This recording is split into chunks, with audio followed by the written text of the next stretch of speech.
हाँ जी, नमस्कार सभी दर्शकों और एक्सपायरी डेट पर खड़े सभी बेरोजगार युवाओं को।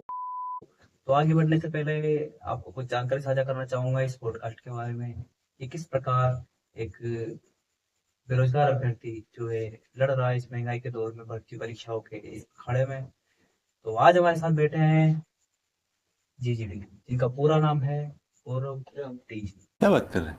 हाँ तो गौरव जी, आपका मुंह देखकर ऐसा क्यों लग रहा है कि रेलवे ने आपकी आत्मा ही मांग रही हो? सर देखो, आत्मा नहीं मांगी, लेकिन मकान मालिक ने क्या रूम का रेंट जरूर डबल कर दिया है। अच्छा। तो 5 साल से मतलब कमरे पे रह रह के दाल चावल खा खा के पेट में सीटी बजने लगी है। ठीक है। लेकिन रेलवे की तरफ से ज्वाइनिंग लेटर की सीटी अभी तक नहीं बजी। अच्छा। तो आप मकान मालिक से जो बोलिए आपके कि काका कि रेलवे की भर्ती नहीं आ जावे तब तक तो कम से कम ग्रुप डी के हिसाब से किराया मांग लेवे, क्यों बड़े पदों पे रह के इंक्रीमेंट लग जावे। तो चलो भाई, आज इनसे कुछ राजू सवाल पूछे हैं और तो सबसे पहले आपसे प्रश्न पूछा जाएगा गौरव जी। ठीक है। अगर आप ट्रेन में बिना टिकट यात्रा कर रहे हैं अच्छा। तो आपको आपको बदकिस्मती से कोई टीटी पकड़ ले तो आप क्या बहाना मारोगे? जी देखो, बहाना तो क्या मारेंगे। जी। मैं उनके मुंह पे 500 की पत्ती चिपकाऊंगा।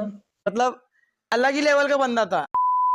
तो दर्शकों, मैंने पहली बार ही किसी इंसान को ऐसे देखा है जिनकी नियत साफ है और जेब भी खाली है। इतने तेजस्वी लोग हैं हमारे पास। तो अगला सवाल चलते हैं। तो गौरव जी से एक जनरल नॉलेज के हिसाब से एक सवाल पूछा जाएगा। तो गौरव जी बताइए कि जब आप ट्रेन का सफर करते हैं, रेल यात्रा करते हैं, तो अक्सर ऐसा देखा जाता है कि ट्रेन के डिब्बे पर लिखा होता है महिला कोच, फिर भी उसके बावजूद उसमें पुरुष जो है यात्रा करते हैं। ऐसी घटना जी हमारे भारत में मानना है नारी शक्ति सर्वोपरि। अच्छा। आप समझदार इंसान हैं, समझ सकते हैं नारी शक्ति सर्वोपरि। जी। इसलिए हम क्या करते हैं कि हम जो नारी की सीट होती है ना, उसके पास सो जाते हैं। तू समझा? हाँ। नहीं, तू समझा नहीं। पूरा ऐसा विश्वास हो रहा है कि ये फेमिनिज्म है पूरी तरीके से और नारी सशक्तिकरण के हम समर्थन में है पूरी तरीके से। क्या बात है सर, क्या बात है सर। इनको मैं पर्सनली सरकार से निवेदन करना चाहूंगा कि इनको पुरस्कृत किया जाए नारी सम्मान के मामले में। गौरव जी, सुना है कि आपका टाइम टेबल बहुत तगड़ा है, आप हाँ। 16-16 घंटे पढ़ाई को लेकर बहुत सीरियसली बिजी रहते हैं, क्या क्या है? तेरा तो गेम बजाना पड़ेगा। हम आपको बता देते हैं हाँ।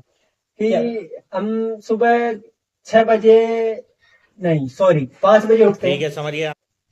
फिर हम 1 घंटा हमारा एक्सरसाइज योगा वोगा करने में चला जाता अच्छा। है। फिर उसके बाद 6 बजे से हम टाइम टेबल बनाने बैठते अच्छा। हैं। तो 8 बजे तक हम टाइम टेबल बना लेते हैं। ठीक है, समझ गया। 8 से 10 बजे तक हम टाइम टेबल को डेकोरेट करने में लग जाते हैं।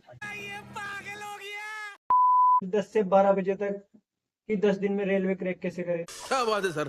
फिर उसके बाद हम फिर 12 बजे हम लाइब्रेरी चले जाते हैं। अच्छा। तो 12 बजे लाइब्रेरी जाने के बाद हम वहाँ आराम से सोते हैं 6 बजे तक। फिर शाम के 6 बजे आते हैं। वाह भाई, उसके बाद तो पढ़ाई करते होंगे जी। शाम के 6 बजे बाद तो कहीं टाइम मिलेगा पढ़ने का। अच्छा। क्योंकि भाई हमारे कौन से पीढ़े आते हुए हैं, हमारे कौन से बहू है जो हमें खाना बना के देगी। फिर हमें खाना भी खाना पड़ता है। जी, जी। किराए से रहते हैं ना साहब, जी जी तो हमें खाना भी बनाना पड़ता है। जी। फिर हम खाएंगे भी, हम्म। तो हमें 9 बज जाते हैं। फिर हम 9 बजे के बाद हम थोड़ा टहलने निकल जाते हैं कि शरीर हल्का हो जाए थोड़ा। ठीक फिर है। हम थोड़ा 1 घंटा चाय वाय पी के आ जाएंगे बाजार में। अच्छा। थोड़ा सा रात के टाइम पे खाना खाने के बाद। हम्म। तो उसके बाद हम क्या करते हैं सर, फिर हम आने के बाद थोड़ा 10-11 बजे वेब सीरीज देख लेते हैं। जी जी। तो सर चलता है, फिर सो जाते हैं। आज के लिए फिलहाल इतना ही। गौरव जी, आपका टाइम टेबल और इस बात का जवाब सुनकर तो हमारे दर्शक और जो लोको पायलट के पद पर जो कार्यरत हैं, जब आप नौकरी करेंगे और कभी उनको मौका मिलेगा आपसे बोलने का, तो सिर्फ आपसे निवेदन करके यही बात बोलेंगे कि आप लोको पायलट बनकर इंजन मत चलाइए, ट्रेन मत चलाइए, सिर्फ आप ट्रेन में बैठकर एसी का मजा लीजिए और ट्रेन ऐसी चलाइए। मस्त जोक मारा रे। ये हंस रे हलकट हंस। तो चलिए अब इनसे कुछ पढ़ाई से रिलेटेड इनसे सवाल करते हैं कि 5 साल में इन्होंने कितनी क्या तैयारी करी है और इनका पढ़ाई में कितना मन लगा है। तो गौरव जी आप ये बताइए कि न्यूटन का चौथा लॉ क्या था? सर न्यूटन का चौथा नियम ये था क्या? कि सर जब एग्जाम डेट 3 बार कैंसिल हो जाए तो उसके बाद स्टूडेंट के अंदर का गुस्सा होता है ना, वो अपने आप गतिमान हो जाता है, मतलब उसमें वेग अपने आप ही आ जाता है। Oh my God. तो सबसे अगला सवाल पूछते हैं गौरव जी से। यदि ट्रेन 100 किलोमीटर प्रति घंटे की स्पीड से चल रही है और पटरी पर जो गाय बैठी रहती है वो क्या सोचेंगे ट्रेन को देखकर? देखो जी साहब, अगर हमसे पहले कोई लोको पायलट बन चुका है तो वो भी एक अभ्यर्थी रहा होगा जैसे हम हैं आज। अच्छा तो हम जैसे डिप्रेशन में चल रहे हैं तो वो भी होगा। अच्छा हो सकता है वो नया नया लोको पायलट हो, थोड़ा पुराना हो गया तो डिप्रेशन निकल चुका होगा। जी बिल्कुल। लेकिन अगर कोई नया लोको पायलट है तो गाय सोचेगी कि भैया सामने से हट जाओ, क्योंकि ये खुद रेलवे का अभ्यर्थी है, ये खुद डिप्रेशन में होगा, बिना ब्रेक लगाए अभी भूल जाएगा तो क्या दिक्कत है, मर जाएंगे। तो वो खुद ही ये सोच के हट जाएगी पहले। डिप्रेशन। तो गौरव जी ये बताइए कि आपके घर वाले अभी आप पे शादी का प्रेशर बना रहे हैं या फिर नहीं, क्योंकि सर- आपकी उम्र लगती है कि सर ढलती जा रही है। सर देखो, शादी का प्रेशर बनाते हैं घर वाले, जी ऐसी बात नहीं है। लेकिन दिक्कत क्या है ना, हमारे जो दादाजी है, जी। घर के बड़े सदस्य हैं, अच्छा जी। ये बोलते हैं कि तू या तो रेलवे का सिग्नल लाल से हरा कर ले, अच्छा वरना तेरी तेरी शादी का कार्ड छपवा के तेरी लाइफ के सिग्नल रेड कर दूंगा मैं। तो दोस्तों हमारे इंडियन लोग जो है ना इनकी भी जो दादा है वो सीनियर है, उनकी भी मतलब कि कुछ एक्सपायरी डेट के लगभग ही चल रहे हैं।